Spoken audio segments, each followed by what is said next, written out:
நான் ஓப்பட திமுக காரன் பார்த்து கேட்கிறேன், நாளைக்கே ஒரு ஸ்டேஜ போடுவோம், எல்லா பத்திரிகையும் கூப்பிடு, 2 பேர் தான் அந்த ஸ்டேஜ்ல இருக்கணும்.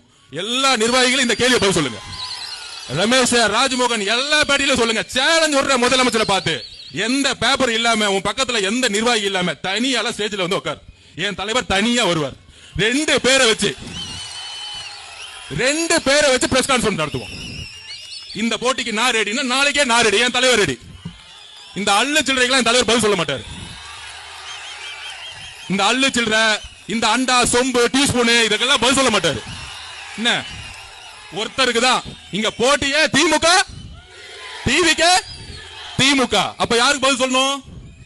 உங்க முதலமைச்சருக்கு உண்மையாலே சமூக நீதியை பத்தி அறிவு இருந்தா, உங்க முதலமைச்சருக்கு பொருளாதாரத்தை பத்தி அறிவு இருந்தா, உங்க முதலமைச்சருக்கு நிர்வாகத்தை பத்தி அறிவு இருந்தா, உங்க முதலமைச்சருக்கு சாதி வாரி கணக்கெடுப்பு பத்தி அறிவு இருந்தா தைரியமா பிரஸ் கான்ஃபரன்ஸ் சொல்லுங்க. எங்க தலைவர் வராரு, நீங்க வாங்க. இன்னமேட்டு பிரஸ் கான்ஃபரன்ஸ் பத்தி பேசினா மாண்புமிகு முதலமைச்சர் நீங்க வாங்க. 2 பேரும் எப்படி அமெரிக்கால உட்கார்ந்து முதலமைச்சர் பிரைம் மினிஸ்டர் பிரசிடென்ட் ஆத்துக்கு முன்னாடி 2 பேரும் உட்கார்ந்து பேசுவாங்க மக்கள் முன்னாடி. 2 பேரை பேச வைப்போம். ஃபர்ஸ்ட் ஷாட்லயே அவுட். ஏன்னா ஷூட்டிங் இல்ல, கேமரா இல்ல, சிஎம் போயிட்டே இருப்பாரு.